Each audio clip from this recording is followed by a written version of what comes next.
isso aí, pessoal. Acabei de te falar, então, que ao medir o estado de um gás, nós vamos acompanhar três coisas: pressão, volume, temperatura. Aqui merece cuidado. Temperatura, porque o cara vai te fornecer em Celsius e a maioria vai fazer a conta em Celsius e só depois que receber a nota vai ficar chateado. Putz, esqueci de somar 273 para passar de Celsius para Kelvin. Aí tu faz a conta em Kelvin, se ele pedir a resposta em Celsius, tu retransforma depois das contas feitas em Kelvin. Porque Kelvin é escala absoluta, porque mede a temperatura de forma verdadeira. 0 Kelvin é 0 de verdade, 0 Celsius não é 0 de verdade. 0 Celsius o cara falou água, 0. Água congelando, 0. É um babaca que falou lá e disse que é 0, não mediu aquele 0. Tudo bem? Certo? A mesma coisa o Fahrenheit, né? Misturou lá água, gelo e sal, é 0. Não sei da onde. Bom, tudo bem. Agora o negócio é o seguinte, já que as variáveis do estado de um gás são 3, será que fica acessível nós deixarmos as 3 mudar e ficar acompanhando as 3 para entender como é que as 3 se relacionam? Ou será que é mais fácil deixar uma delas fixa e fazer as outras duas variarem para ver como cada duas se comportam?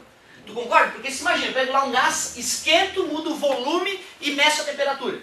Aí depois esquento, mudo o volume de novo, meço a temperatura. Vai ficar difícil descobrir quem é que está mudando a pressão, né? Se é a temperatura ou se é o volume. E quanto cada uma está fazendo quanto cada uma está interferindo. Por isso que os cientistas, quando foram estudar os gases, fizeram um estudo organizado. Primeiro estudaram transformação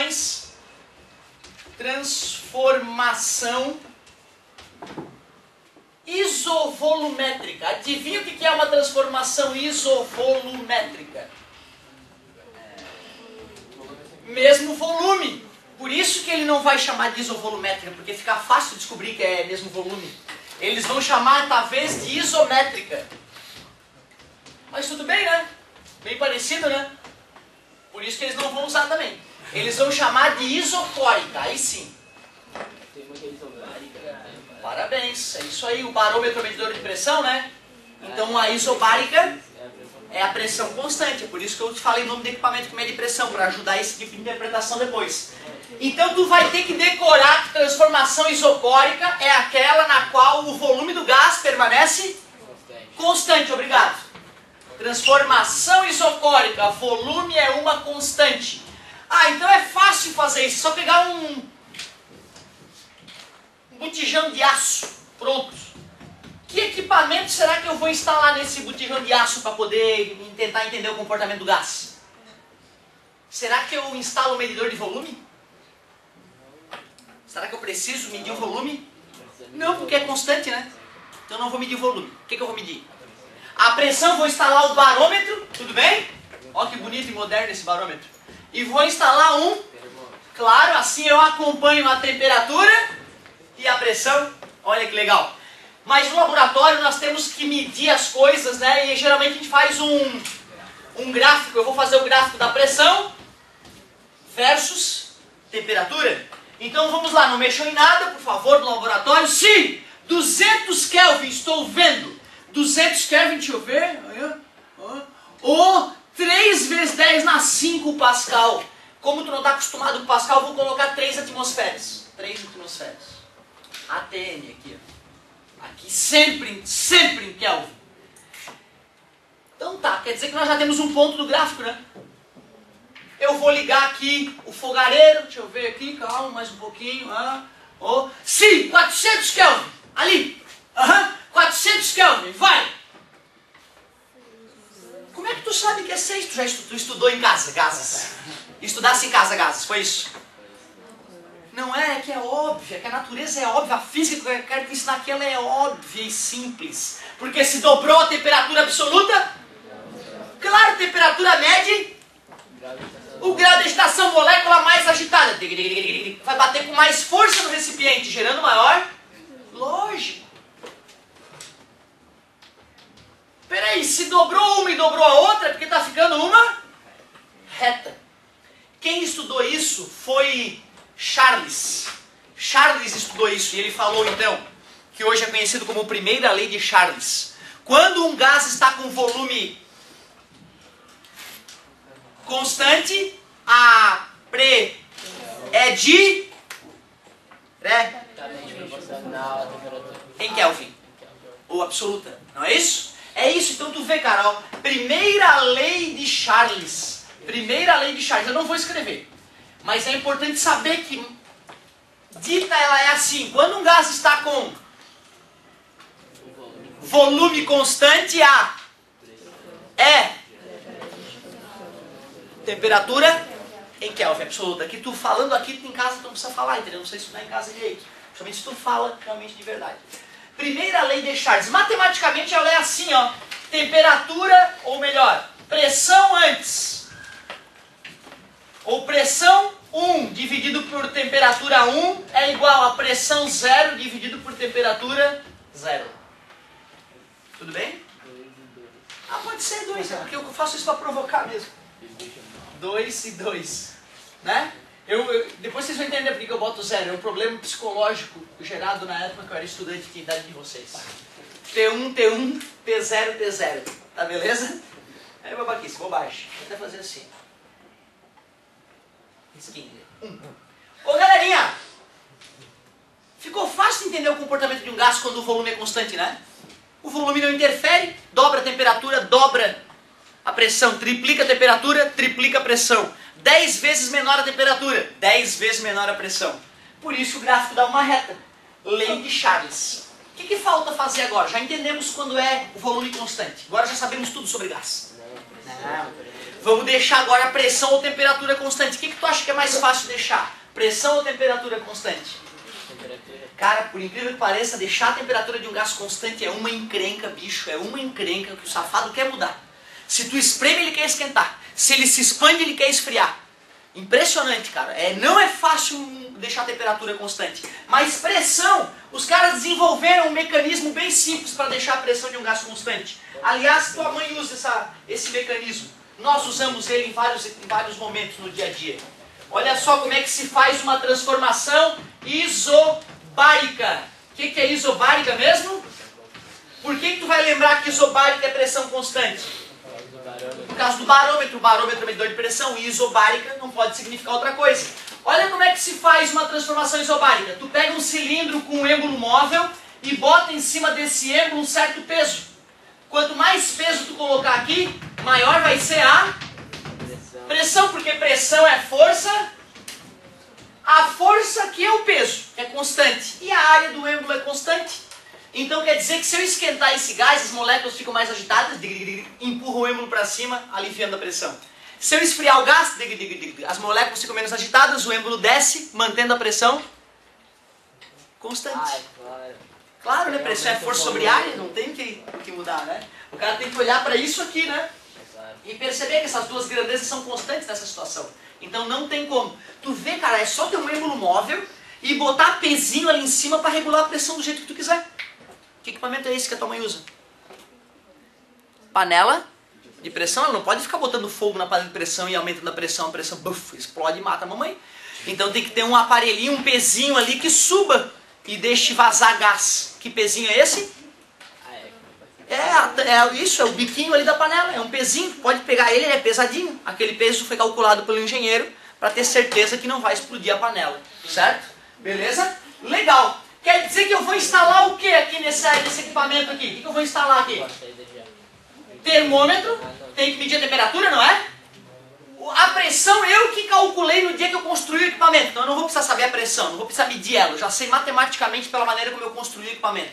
Certo? O volume. Só que não dá para instalar um volumetrosômetro. Né? A gente mede pela altura em que vai parar o êmbolo. Tu concorda comigo? Dá para fazer uma graduação na lateral, que nem o liquidificador ali. Dependendo da altura em que parar o líquido, no caso o êmbolo, né, que é onde termina o gás, obviamente, a gente sabe o volume. Tudo bem para vocês? Então eu vou acompanhar o volume pela altura do êmbolo. Ok? E vamos ao laboratório, não mexam em nada. Por favor, vou fazer um gráfico. Que gráfico é esse agora?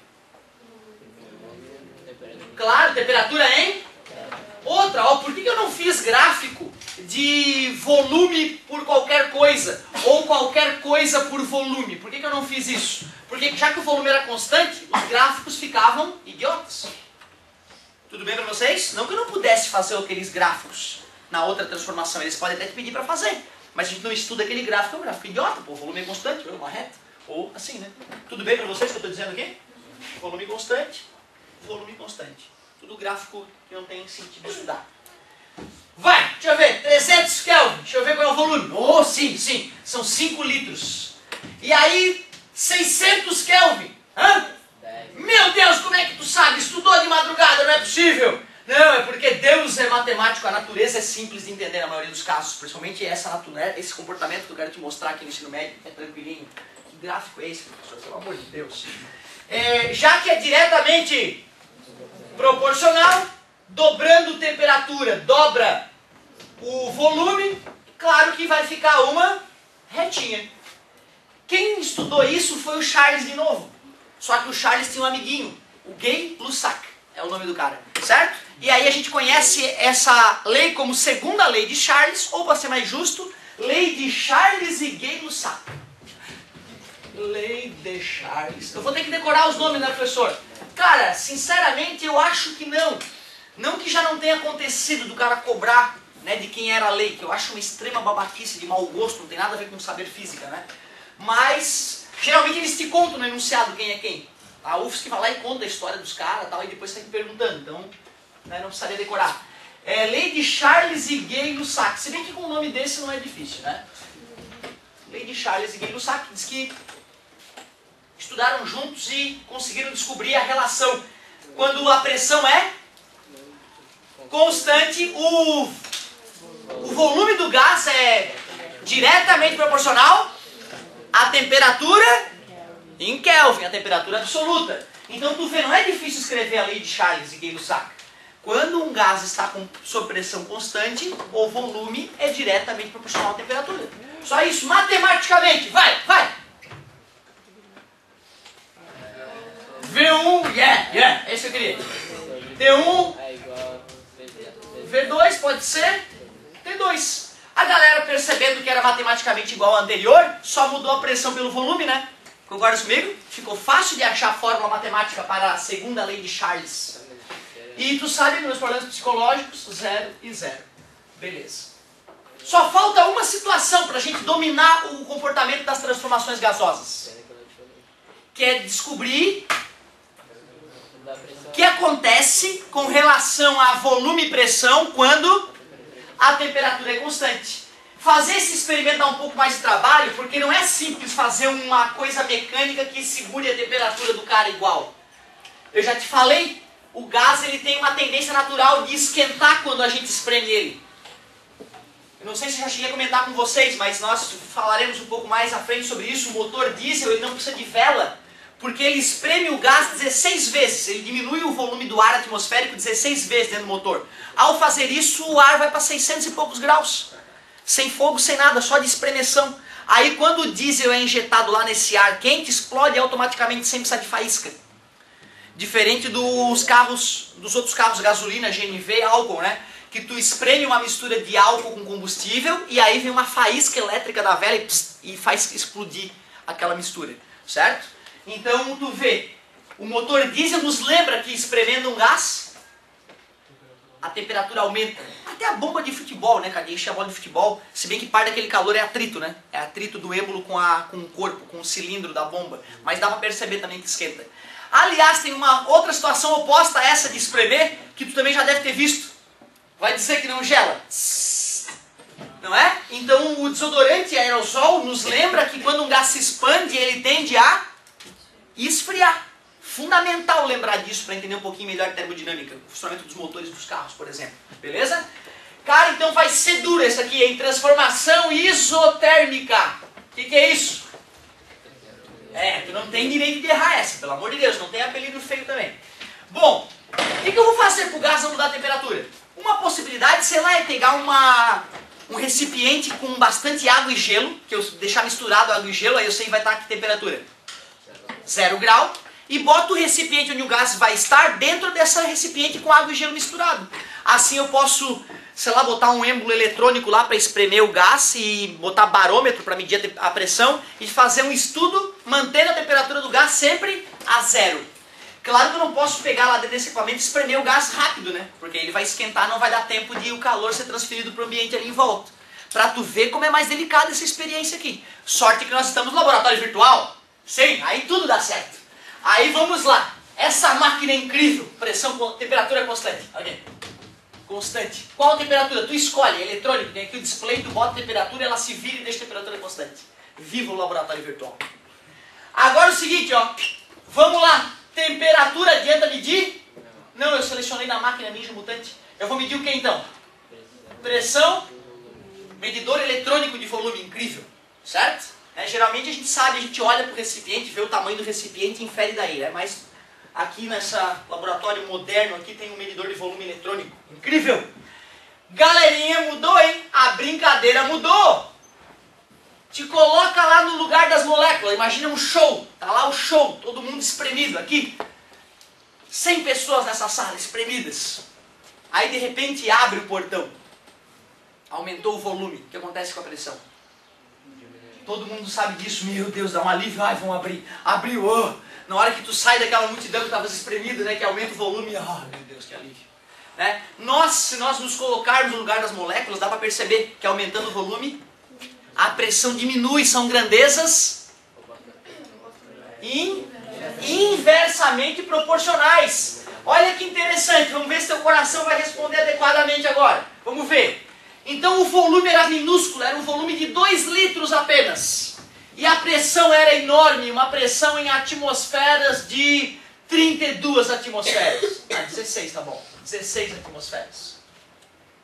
Se eu pegar o volume e dobrar para 4 litros, o que teu coração sugere? Porque a pressão vai ser 8. A pressão cai pela metade, a pressão vai para 8. E se eu dobro o volume de 4 para 8 litros? A pressão cai para 4 atmosferas, incrível, e 16 litros. 2. Chega. Observe que não estão alinhados esses pontos. Não é uma reta decrescente. Isso chama-se hipérbole equilátera na matemática. Né? É uma curva que vai se aproximando cada vez mais desse eixo sem nunca encostá-lo. Certo? Isso aqui vai se aproximando, se aproximando, se aproximando, lá no infinito ainda não encostou, mas está cada vez mais próxima. Chama-se assíntota, né? Que vai tendendo a encostar no eixo. Por que ela é chamada equilátera? Porque esse lado é igualzinho a esse, ou seja, esse lado não cai mais rápido que aquele. Mas não vou querer o nome da matemática, só estou te falando o nome da matemática porque eu também te dou aula de matemática. Mas o nome que eu quero que tu lembre é isoterma. Claro, nome justo. Por que aquele gráfico chama-se isoterma? Porque representa uma transformação isotérmica. Tá vendo a diferença? Este gráfico é uma isoterma. Isoterma. Representa uma transformação. E deixa eu ver então. Qual seria a lei, primeiro em bom português, a lei de Boyle e Marriott? Boyle e Marriott. Quando a temperatura do gás é constante, o volume é inversamente proporcional à pressão. É verdade, eu estava pensando na temperatura em Kelvin, não tem temperatura dessa vez, certo? A pressão, show de bola. Cara, quando o aluno vem interagindo com a aula, ele vai percebendo, caramba, que depois da primeira lei dita, ele pode sozinho descobrir quais são as outras leis, fica tudo mais simples, né, cara? Comigo, sabe como é que foi? O senhor não falou nada disso, ó, tá aqui o livro, lê aí, e ainda cobrava na prova. E na minha cabeça aquilo era decoreba, eu tinha que decorar, eu não estava entendendo o que estava acontecendo. Meu coração não estava funcionando naquela hora. Eu estava boiando. Aí tinha que decorar a lei de Charles. Decorava e chegava na prova, esquecia ou trocava, né? Porque decoreba é uma porcaria. Então é importante entender, ó. Pô, entender como é que a coisa está funcionando. Ah, inversamente proporcional. Quem é que está constante? Temperatura. Quando a temperatura de um gás é constante, a pressão é inversamente proporcional ao volume, ou o volume é inversamente proporcional à pressão, tanto faz. E precisa ser absoluto agora? Não, né? O que é absoluto ali? Não tem nada de absoluto ali, né? As unidades ali naquele caso não tem a ver com ser ou não ser absoluto. Mas matematicamente, meu querido, vai! Repita a boca do balão. Como é que é matematicamente a lei de Boyle e Marriott? Que legal! P vezes T, no meu caso P1 vezes V1, né? Vezes V, né? Perdão. Igual a P2 vezes V2 ou P0 vezes V0. Que legal! Nós tivemos que estudar os gases em 3 situações distintas, chamadas transformações gasosas, para podermos compreender. Mas e será que no meu dia a dia da indústria não pode acontecer do gás variar tudo? E eu tenho que aprender a entender o comportamento dele mesmo nessa situação, né? Então tu vê, embora nós, para nos organizarmos e estudamos os gases separadamente em cada transformação, nós vamos ter que pegar essas três leis que apareceram, a lei de Boyle-Mariotte, a lei de Charles e Gay-Lussac e ainda a lei de Charles, que era P1 sobre T1 igual a P0 sobre T0, e vamos ter que juntar tudo, porque eu não vou te fornecer nenhuma dessas três fórmulas, nenhuma. Eu só vou te fornecer a junção delas, e a partir dessa fórmula Ninja Mutante Power Plus é que tu chega nas fórmulas acessórias. Dá uma olhada. Depois de a gente bater esse papo sobre o estudo dos gases, chegamos no ponto alto da aula, que é a equação geral dos gases perfeitos. Eu poderia ter feito com uma apostila, entendeu? Chegar para aqui e te falar, ó galera, P vezes V sobre T antes é igual a P vezes V sobre T depois. Concorda comigo? Mas eu preferi te contar como é que a coisa foi evoluindo. Equação geral dos gases perfeitos.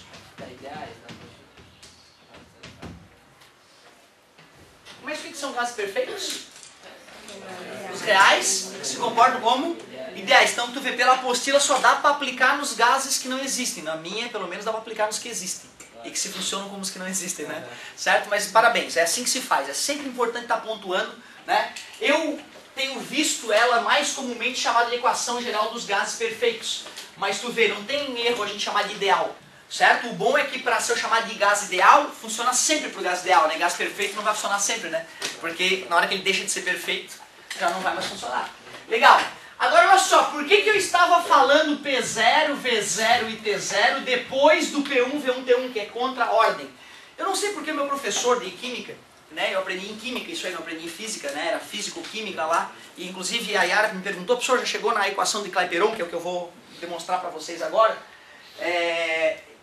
Então, assim, é muito comum os professores de física e química combinarem. Quem é que vai falar dessa parte? Porque ambos, né, estudaram isso, ambos têm domínio sobre essa parte.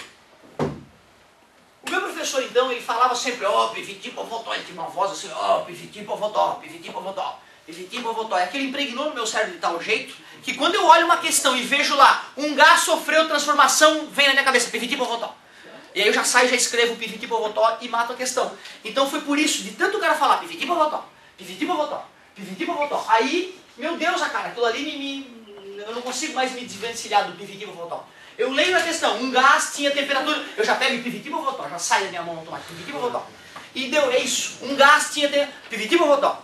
O volume do gás era PVT povotó, tu já escreve, pá, anota as coisas, acabou. Certo? Cuidado, hein, cara, na hora que tu for usar o PVT povotó, tem que tomar cuidado, porque não dá pra sair multiplicando e dividindo, tá? O cara projeta a questão pro aluno que é SAF matemática básica, dá pra dividir esse com esse, dá 1 e 2, era 333, 666, entendeu? 1 e 2. Então o cara que tem a paciência de simplificar antes de fazer a multiplicação cruzada, ele faz a questão em 30 segundos. E o cara que está agoniado e sai multiplicando e dividindo, pode demorar 15 minutos para achar a casa após a vírgula, e depois que vê que elimina uma coisa com a outra, dá um número bonito. Certo? Então faz com carinho, por favor. O PVT povotó é a salvação no estudo dos gases, mas não dá para sair multiplicando nervoso, tá?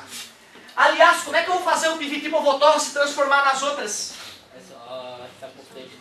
Parabéns! Se é isotérmica, por exemplo, arranca os T's, fica PV povó. Se for isobárica, arranca os P's, VT votó. E isovolumétrica, arranca os V's, PT potó. O PVT povotó resolve todas. Só tem um detalhe, hein? Falta uma última equação para a gente encerrar o estudo dos gases. Uma última equação e nada mais. Se eu estou te falando que eu posso pegar P, multiplicar por V, dividir por T e a temperatura em... E está dando igual a esse P vezes V sobre T numa outra situação após uma transformação. Tu concorda comigo que é o mesmo que dizer que P vezes V sobre T é uma constante? É, né? Aquilo ali é uma afirmação de que P vezes V sobre T é um valor constante. Olha que interessante, e eu posso fazer várias transformações no mesmo gás. A galera começou a ficar com a pulga atrás da orelha. Se P vezes Z sobre T é constante, do que depende essa constante? Né? O que está mudando nessa constante? E o cara no laboratório começou a perceber, poxa, quando eu usei uma certa massa de gás, hélio, a constante era uma. Quando eu usei a mesma massa de gás, butano, deu a mesma constante. Pô, não tem a ver com o tipo de gás, cara. Que loucura, se botar pum vai funcionar igual? Isso é esquisito, hein? A galera começou a procurar, tem que ter alguma coisa por trás dessa constante. Mas alguns estudos feitos, eles perceberam que essa constante dependia do número de moléculas. O número de mols, é verdade, era proporcional ao número de mols. Na química, né, a gente, como é que calcula o número de mols mesmo? Pega a massa e divide pela massa molecular, não é isso? Certo? Então, número de mols. Isso aqui a gente usa para dizer que é diretamente proporcional. Ou seja, usava lá 10 mols de um gás, a constante dava uma. Usava 20 mols, a constante dava o dobro. Usava 15 mols, a constante dava intermediária entre 10 e 20. E fizeram vários estudos e confirmaram. Caramba, o P vezes V sobre T é constante, mas depende do número de mols com os quais nós trabalhamos. Não te esquece, cara, medir o número de mols é mais ou menos como medir o número de moléculas que eu estou usando. Certo? Só que não é com tanta precisão assim, né? A gente mede de pacote em pacote, de mol em mol. Né? Bom, então peraí, pô. Dobra, triplica, Então, peraí, eu vou pegar esse valor e vou dividir por aquele. Vai dar um número que é sempre constante. Uma constante, sei lá, uma constante dos gases, de todos os gases. Talvez Deus tenha criado esse número. Né? Como o pi, a galera achava que pi era um número divino, não é? Então, provavelmente, quando a galera descobriu esse número mágico que vai aparecer agora, a galera deve ter pensado, descobrimos a fórmula, entramos na mente de Deus. P vezes V sobre T dividido por M. Tu imagina, cara, tu pega lá metano, faz o estudo, dá um valor, 0,082. Tu pega argônio, faz o estudo e mexe na pressão do jeito que tu quiser. Espreme, congela, muda o volume, calcula cada um deles, faz a conta, 0,082. Pô, que merda é essa, cara? Que é isso? A galera começou a chamar esse número de constante universal dos gases perfeitos. Constante universal dos gases. Não problema se chamar só de constante universal dos gases? Sem problema. Equação geral dos É isso aí, a gente vai falar assim mesmo, constante universal dos gases. Não vamos ter que ficar lembrando que para funcionar tem que ser perfeito ou ideal, né? Dos gases perfeitos. Como o próprio amigo percebeu, a apostila chama de gases ideais e eu chamo de perfeitos.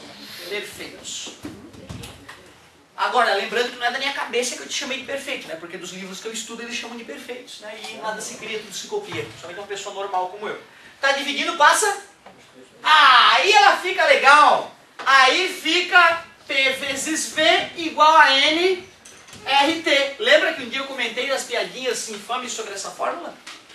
Teu pai deve ter conhecido ela como puta velha, não rejeita tarado.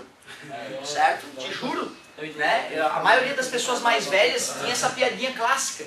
Aí os alunos maliciosamente já falavam, professor viado, não rejeita tarado. Eu acho que é extremamente mau gosto. Não é nada a ver isso, nada a ver. Mas a melhor de todas foi aquela vez que o padre se amarrou nos balãozinhos de hélio, né? Não sabia mexer no GPS e vazou uma periferia, lembra? Certo? Aí no outro dia, cara, chega um aluno, padre voador não retorna à Terra. Aí fechou, né, cara? O cara tava usando gás, cara. Ele tava dando aula de estudo dos gases. Parece que os astros se desalinharam de forma que o aluno chegou no outro dia. O professor conhece a dedução, que eles chamam de dedução, né, cara? Isso que é o mais legal. É a explicação da origem da fórmula. Não, cara, como é que é? Padre voador não retorna à Terra. Bicho, eu quase infartei, cara. Acabou com a minha aula. Foi difícil voltar ao rumo. Na verdade, o nome técnico dela é equação de Clapeyron. Equação, a professora comentou isso com vocês, não foi? De Clapeyron. Beleza? Então assim, eu acho que contando dessa maneira, fica mais ou menos fácil de visualizar o que foi acontecendo ao longo dos anos quando os estudiosos foram tentando entender o comportamento dos gases, né? Claro que eu estou deixando didático. Se for pegar o estudo lá da primeira lei de Charles, a descrição que ele vai dar do fenômeno é muito mais complexa, né? Até porque os conceitos ainda estavam sendo desenvolvidos. Mas, resumidamente, historicamente, dá para dizer que foi mais ou menos por aí que a gente foi chegando nessas conclusões. O que nós vamos fazer agora? Ou tu faz conta com pi 20 por voltó, ou tu faz conta com PV igual a nRT. Além de saber as propriedades dos gases, expansibilidade e compressibilidade, além de saber que pressão, temperatura e volume são as variáveis, além de saber que existe gás ideal, gás real e gás perfeito, certo? Isso é importante saber. Agora, no final das contas, os vestibulares, além de cobrar a teoriazinha frouxa, eles cobram questões que envolvam esses cálculos aqui. E a pergunta é, como é que tu vai diferenciar quando usa uma, quando usa outra? Quando é que será que eu...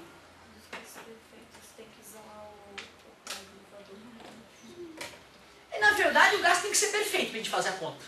Isso é importante, não precisa te preocupar com isso. Não precisa botar assim, será que esse gás está perfeito, eu vou poder usar a equação? Porque não vai trabalhar com gás que não é perfeito. Tem que saber o que é gás perfeito. Agora, tem que fazer um cálculo para ver se tu vai usar a equação ou não, não te preocupa. Pediu para fazer conta? É uma das duas. Mas olha bem para elas, tem uma que elas estão bem diferentes. Só de falar, se falou em constante universal, tu já sabe qual é. Outra dica. Falou em número de mols, aí é que está a grande charada. Falou em número de mols, não dá para usar outra. Vai ter que ser... Claro que ele pode fazer uma pegadinha, né? Sabendo que são 3 mols no começo e no fim do problema. Ou seja, ele só está dizendo que não vazou gás. Não quer dizer que tu vai ter que usar os 3 mols, né? De repente pode ser só te falando, né? O cara pode colocar o número de mols para te provocar, para te tirar do rumo certo. Mas se ele te der, por exemplo, se ele te der todas as variáveis daquele problema e daquele, tu pode usar qualquer um dos dois. Exatamente, porque o N aqui vai continuar igual, pode usar N antes igual a N depois, né? E vai acabar criando teu PVT Povotor sem saber, sem problema nenhum. Mas a grande sacada é que o PVT Povotor tem pressão antes, e depois tem volume antes, e depois tem temperatura antes, ou seja, é uma transformação. E o PVT e o PV igual a nRT é uma situação única, né? Não que ele não possa forçar a barra e te obrigar. Eu já vi uma questão da UFSC, o cara tem que usar o PV igual a nRT antes e depois na transformação. Uma questão bem... porque vazava, era o cara enchendo um pneu, e aí, ou seja, mudava o número de mols. Se mudou o número de mols, não dá para usar o PVT Povotor, né? Certo? Que a constante depende do número de mols. Mas é isso, galerinha. Pô, falei pra caramba mais que o nome da cobra, mas em compensação, nas próximas aulas é só uma revisadinha rápida de exercício. Quanto tempo nós temos? Bastante. Sério? Não acredito. Os astros estão alinhados. Vou passar a tarefa, a galera vai começar já a agilizar a tarefinha. Enquanto isso eu vou nas carteiras discutir com quem eu ainda não discuti sobre a feira. Estudo dos gases. Pode dar uma lida se quiser, né? Fica à vontade, meu querido. Bom dia, pessoal. Bom dia.